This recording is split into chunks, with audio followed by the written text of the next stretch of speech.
Salut, j'aimerais discuter avec vous aujourd'hui au sujet du monde des transmissions du Covid-19, car il est important d'établir que, de prime abord, que la bonne compréhension du monde des transmissions du Covid-19 nous permet d'établir et éventuellement vers des bonnes recommandations en termes de mesures préventives qui seront alors très efficaces.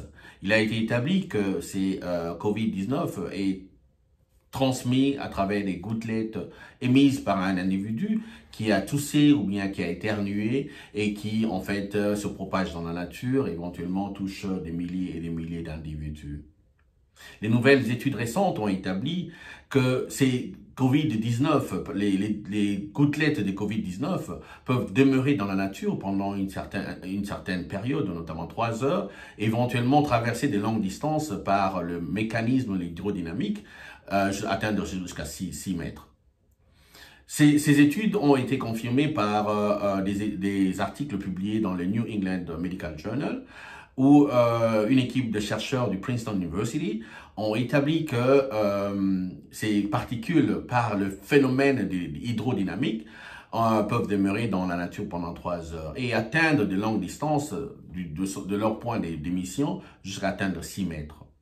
Ces études ont été confirmées par les études menées par le professeur Lydia Bourrouba de MIT, qui en fait aussi a établi et a renforcé ces théories. En fait, toutes ces théories ont été confirmées par des théorèmes que nous connaissons très bien, notamment le théorème de Torricelli. C'est le théorème de base de l'hydrodynamique qui établit que deux particules de poids spécifiques différents peuvent descendre ou bien chuter à des vitesses différentes sur la surface.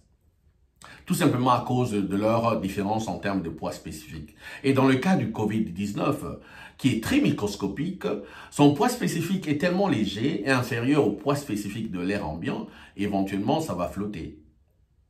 Et dans le cas et cela a été confirmé par les théorèmes de Daniel Bernoulli, qui en fait établit que il y a une différence, l'accélération, ou bien la vitesse, l'accélération de la chute dépend de la pression de la particule et aussi de la pesanteur.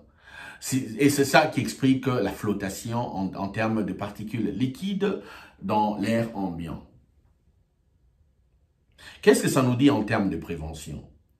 En termes de prévention, si ces particules demeurent dans la nature pendant 3 heures, et si ces particules ou bien ces gouttelettes peuvent traverser de longues distances allant jusqu'à 6 mètres, c'est une personne peut inspirer de l'air contaminé par les gouttelettes émises par un autre malade, éventuellement être atteint de cette maladie.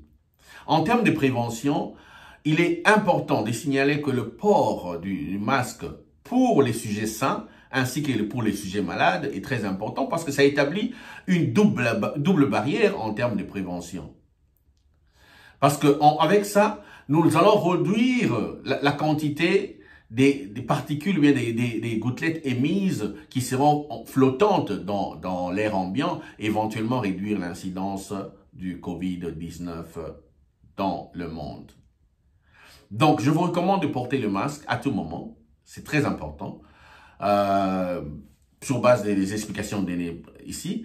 Parce qu'en fait, il faut retenir que les pays qui ont gagné la bataille contre le Covid-19, notamment la Corée du Sud et la Chine, ont intégré dans leur culture le port de masque. C'est tout simplement parce qu'au départ, ils ont été tellement menacés par d'autres maladies similaires au Covid-19, notamment le SARS-CoV-1, qui s'est passé en Chine et en Corée, et éventuellement le Japon. Il y a aussi le MERS, et toutes ces maladies étaient airborne. Parce qu'en fait, ce que l'aérodynamique a expliqué, c'est que la maladie est transmise par les aérosols suspendus dans l'air et qui traversent une certaine distance. C'est tout simplement ce que ça veut dire.